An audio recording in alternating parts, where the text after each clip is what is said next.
Ya llegamos. Y esto es... Alfreli. La segunda película de Gato con Botas ha llegado a los cines, y como casi lo hacemos con cada estreno, no puede faltar nuestro video recopilando lo bueno y lo malo de esta película. Esto en base a su opinión que nos hicieron saber gracias a la publicación que hicimos hace unos días. Que de hecho cabe resaltar que en esta ocasión fueron más cosas buenas que malas. Pero antes de empezar, como siempre, alerta de spoilers. Dicho eso, ahora sí comencemos con lo bueno. La animación. Esta es una que no podía faltar mencionar en esta película, pues desde los trailers, algo que llamó la atención de todos fue el cambio del estilo de animación. Esto nos agarró de sorpresa porque la primera película del Gato con Botas se veía con el estilo de las otras películas de Shrek, así que uno naturalmente esperaría que su secuela también se vea de la misma manera, ya que estamos hablando del mismo universo. Pero Nel. A DreamWorks le valió caca y dijo, creo que cambiaré el estilo ahora. ¿Quién sabe? Tal vez después de atreverse a experimentarse con The Bad Guys, al estudio le gustó tanto que decidió, sin ninguna explicación ni pretexto, hacer la segunda del Gato con Botas con un estilo similar. Y no nos confundan, esta no es una crítica negativa. Al contrario, creo que todos quedamos maravillados con el cambio de estilo. Esa combinación de apariencia 2D en una animación que sigue siendo 3D es simplemente hermosa. Los colores también ayudan mucho a darle una estética más llamativa, y no olvidemos los movimientos entrecortados en las escenas de acción. Una delicia. Definitivamente, el apartado de animación de esta película se lleva todas las estrellas, pero hay otro apartado igual de importante, en donde también hicieron un increíble trabajo. Estamos hablando por supuesto de lo bueno. El desarrollo del gato. Ay, Frelis, pero qué bonito es cuando una animación tan chula es aprovechada con un personaje bien desarrollado. También hay que reconocer que es admirable que la película El Gato con Botas se haya atrevido a tocar un tema tan denso y sensible como lo es la muerte, y sobre todo en una película dirigida para los niños. A muchos les tiembla la mano a la hora de tocar este tema con los más pequeños por miedo a no saber darse a entender o a traumar a los chamacos, pero la verdad, aquí se hizo un trabajo impecable. Vimos que el gato pasó por muchas facetas. Primero, la irresponsable, donde por tener muchas vidas tomaba esto por sentado y no tenía ni el más mínimo cuidado hacia su persona. Hasta se enorgullecía de no temerle a la muerte. Y después pasamos al otro extremo. Como ya le quedaba una sola vida, el gato desarrolló un miedo muy intenso a morir. Y esta fue una de nuestras partes favoritas, pues este miedo que sentía fue expuesto y ejecutado de tal manera que incluso uno, como audiencia, también lo sentía. Empezando con lo amenazante que es el lobo, del cual hablaremos más adelante. Y las reacciones del gato a él, cómo las cosas a su alrededor se volvían lentas, tanto visual como auditivamente, para darle más atención a cómo se erizaba su pelo, sus expresiones, cómo se le aceleraba la respiración y casi que ya le estaba dando ataques de pánico. La verdad, lograron transmitir muy bien el miedo intenso que sentía Gato en esos momentos. Y por último, la resolución. Renunciar a su deseo y enfrentar su miedo cara a cara. Este es un arco de personaje muy típico y que se ha visto en muchos lados. Aquel en el que el protagonista se pasa toda la película intentando conseguir algo que le va a solucionar todos sus problemas, pero cuando logra conseguirlo, se da cuenta de que eso no era lo que necesitaba realmente, y renuncia a ello para tomar la decisión que le hace crecer como persona. Sin embargo, el que ya se haya visto esto no significa que sea algo malo. Fue muy acertado y enriquecedor que hayan combinado este arco de personaje con el miedo a la muerte, debido a que es un miedo que casi todos tenemos y por lo tanto podemos conectar muy bien con el protagonista. Por esto mismo, el mensaje de no dejarte detener por el miedo a la muerte y a la vez valorar tu vida como si fuera la última es muy valioso y útil para todas las personas que vean esta película. Pero el gato no fue el único que se llevó todos los aplausos del público. También a muchos les gustó lo bueno. El regreso de Kitty. A pesar de que solamente hemos visto a Kitty en la película anterior, eso fue suficiente para que se robara nuestros corazones. Y por supuesto que volver a verla en esta entrega para tener un poco más de ella fue del agrado de todos. Para empezar, nos cayó de sorpresa en un momento de tensión mientras intentaban robarle el mapa de la Estrella de los Deseos a Jack. Y luego, en esa misma persecución, fue muy confuso ver cómo ella y el gato se peleaban y no confiaban en el otro. Debemos de admitir que esta enemistad al inicio sí nos tenía intrigados, pues según recordábamos, al final de la primera película todo había quedado bien entre ellos, ¿no? Salvaron al pueblo y ambos se fueron a vivir más aventuras juntos. Entonces, ¿qué sucedió? ¿Qué pasó con sus felices por siempre? Todo el rato estuvimos con la incógnita hasta que por fin nos cuentan el chismecito. Y fue uno de los buenos, porque el gato dejó plantada a Kitty en el altar. ¿Qué? Primero, ¿cómo que se iban a casar? Y segundo, ¿cómo que la dejó plantada en el altar? Esa sí fue una gran sorpresa, pero afortunadamente parte del buen desarrollo del gato fue aceptar y enmendar sus errores, por lo que Kitty aportó mucho a su arco de personaje. Y otro que también aportó fue lo bueno.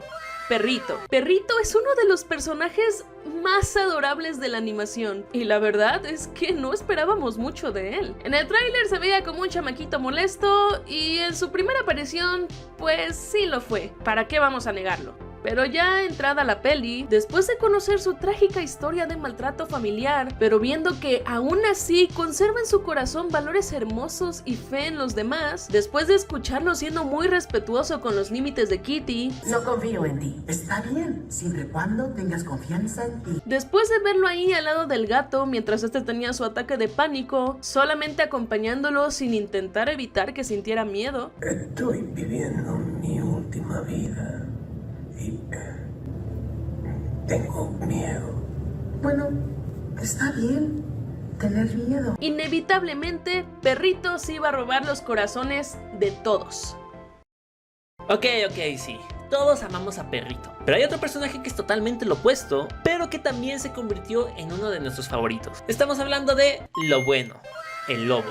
Uy, ahora sí vamos a empezar con lo chido. El lobo es, sin miedo a equivocarme, uno de los mejores antagonistas de la animación. Tiene un diseño imponente en el que resaltan sus ojos totalmente rojos, su voz estremecedora y además no podemos olvidar su papel en la trama. Es la muerte. Para muchos fue muy interesante por fin ver un oponente que no solo está a la altura de Gato, sino que es mucho más grande, pues la forma en que lo hacía paralizarse de pavor, erizar su pelo y temer por su vida es algo que nunca habíamos visto antes. ¿Y cómo cacas el gato no iba a huir despavorido? Solamente vean esa maestría en sus movimientos de lucha, cómo lo puede detener en seco, y esa secuencia colores negro y rojo es... un deleite para la pupila. Además, es cruel, pero justo, pues solamente perseguía al gato por su arrogancia al creerse inmortal. La muerte es algo que no nos podemos tomar a la ligera, y a lo largo de toda la película, el lobo se encargó de recordarnos eso. Y como esta película nos regaló esta chulada de personaje, cuesta trabajo creer que en esta misma película haya salido lo malo, Jack Horner. Pues parece que para escribir a semejante personaje que es el lobo, ya no quedaron las suficientes energías para poder escribir a Jack, ya que ese es todo lo contrario al lobo. Un antagonista que, según sus palabras, es genérico, cliché, olvidable y predecible. Y aunque no está mal que una historia tenga un villano irredimible, la verdad no basta con que sea malo y ya. Hay que echarle más salsita para poder disfrutar esa maldad. Jack no se ganó el corazón de la audiencia, en primera por su actitud. Era un niñote mimado y egoísta que no le importaba utilizar a los demás con tal de conseguir lo que quiere. Y en segunda, por sus motivaciones. Vemos que él quiere conseguir el deseo de la estrella para reunir toda la magia para él solo. Ok, ya es bastante cliché que un villano lo único que quiera sea poder. Pero ¿por qué quiere Jack ese poder? ¿Nada más porque Pinocho reunía más gente que él en su espectáculo? ¿Ese es su gran trauma? No manches. Y bueno, afortunadamente Jack fue lo peorcito que nos trajo esta peli, porque también tenemos a lo neutro, Ricitos de Oro y Los Tres Osos. Aquí se nos dividieron las opiniones, pues la subtrama de esos antagonistas tiene tanto cosas buenas como malas. Primero está el hecho de que pasaron mucho más tiempo en pantalla de lo que uno esperaba. Esto trae un lado positivo cuando vemos que no se quedaron en ser solamente un simple obstáculo para Gato y ya, sino que los convirtieron en personajes mucho más completos, ya que pudimos ver más interacciones entre ellos, conocer un poco más de su historia y al final hasta un desarrollo de ella renunciando a su deseo para salvar a su familia.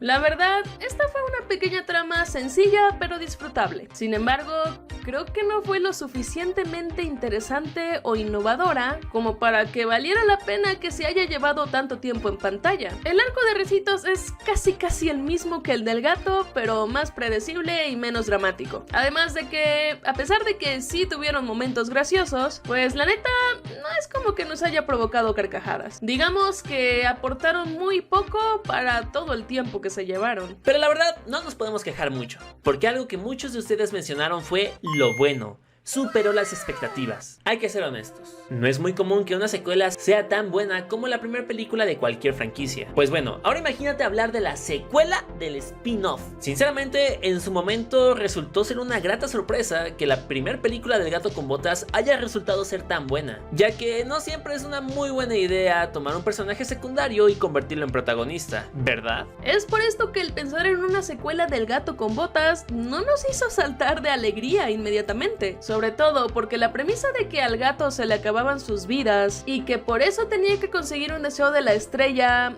así como lo presentaron en el tráiler, se sintió un poco rebuscado. Y luego agrégale un nuevo personaje que nadie pidió. Pero lo bueno es que estábamos muy equivocados, pues tomaron esta premisa rara y la convirtieron en una bonita historia de responsabilidad y superación contada junto a un perrito bien precioso. Venimos buscando cobre y encontramos oro. Y esto sería suficiente para un público casual que quiere pasarla bien en el cine con su familia. Pero los más exigentes no pudieron evitar mencionar lo malo. No hay referencias a las historias anteriores. Aquí nosotros no compartimos mucho esta opinión, pero en estos videos nos gusta tomar en cuenta las diferentes opiniones de nuestra comunidad. Y algo que no les terminó de convencer a algunos es que no se dijo ni pío sobre Humpty Dumpty. Él fue un personaje muy interesante de la primera película, que además de contarnos el chismecito, tuvo un gran arco de redención. Pasó de ser un villano egoísta y rencoroso a sacrificar su vida por el bien de los demás. Mínimo se merecía una línea de diálogo del gato diciendo su nombre, pero no, nada. Lo único que nos da a entender que esta aventura sí sucedió es la aparición de Kitty en esta nueva historia, pero nada más. Y ya ni hablemos de la serie de Netflix. De esa no hay ni rastro. Aunque pensándolo bien, creo que estuvo bien ignorarla. La busqué rápido en Google y con esa calidad, no sé si estoy viendo al Gato con Botas o un gato de los Sims y la Talking Angela. ¿Cómo masacraron a mi muchacho? Pero bueno, a pesar de todo esto, la verdad, esta película tiene muchos puntos positivos. Y por supuesto que no nos podemos olvidar de lo mejor: Shrek.